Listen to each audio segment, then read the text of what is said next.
So why don't they call Morbius by night or Vampire by night? I'm curious. I mean, what's up with that?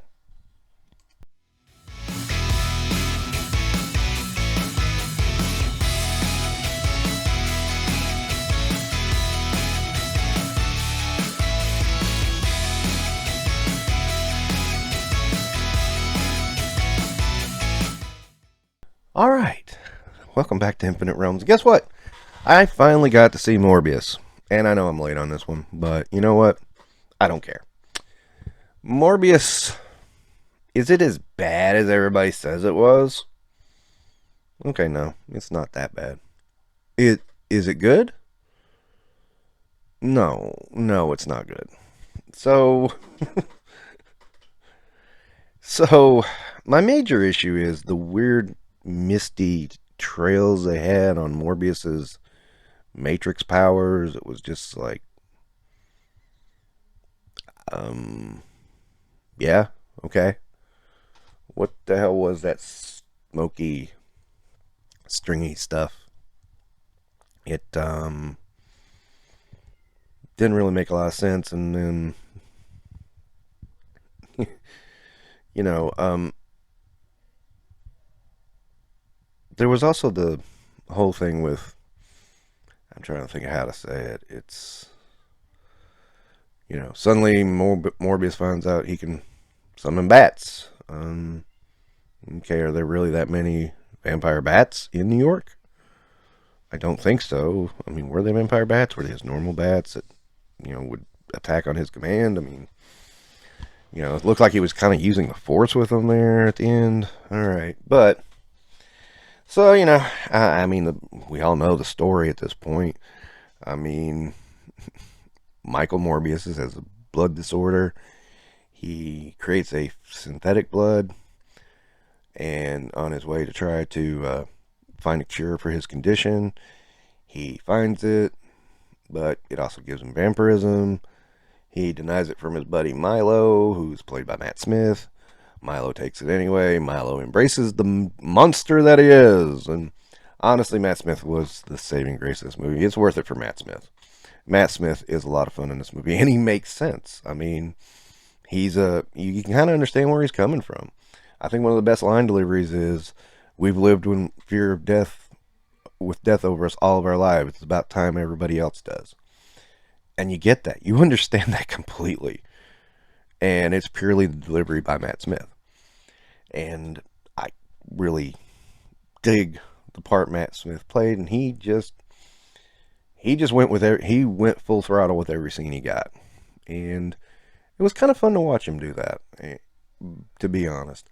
I mean, even though the movie's bad, you can have a good performance. And Matt Smith pulls that off. But, that doesn't mean that it still doesn't have its problems. And a lot of them center around just the story and the presentation and how they went about it. Now, Morbius is not my favorite comic character to begin with. I kind of just... I would say I just tolerated him more than anything. I thought he was an okay guest star, but I didn't think he could hold his own book. And I remember him having a book sometime around the Midnight Suns time, and I didn't like it.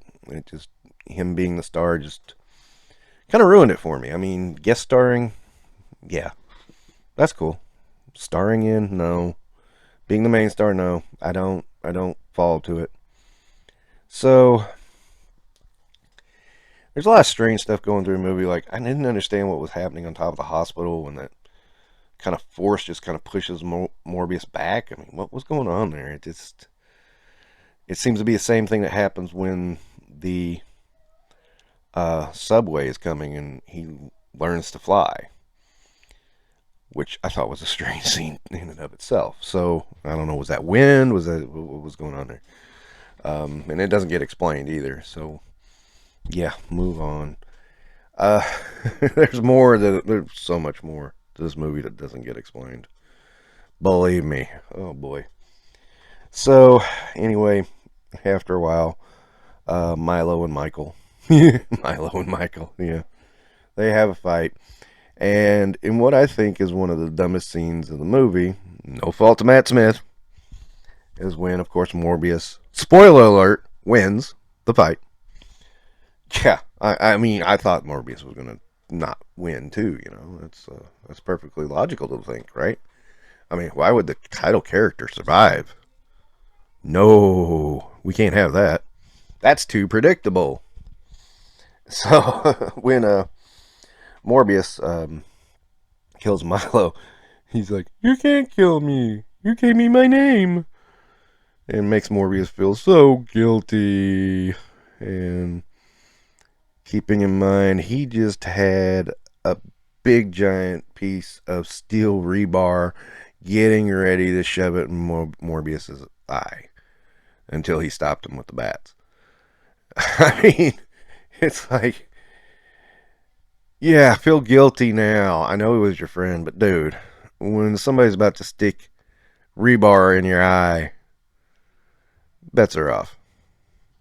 Even if it's your friend. Even if it's your friend from childhood, bets are off at that point.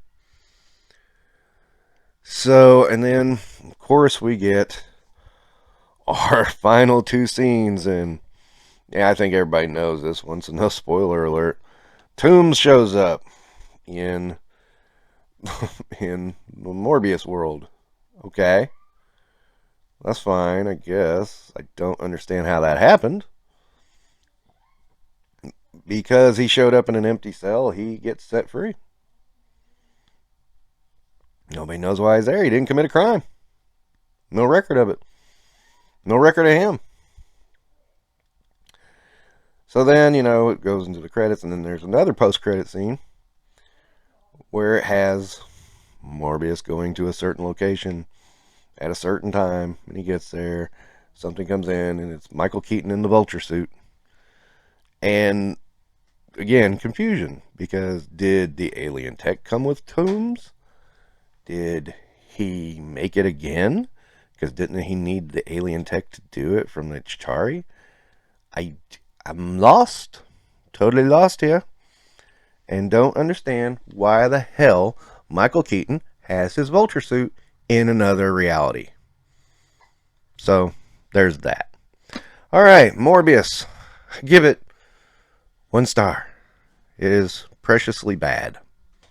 Alright, that'll do it for Infinite Realms. Don't forget to like and subscribe. And have a good day. Let me know what you thought of Morbius in the comments.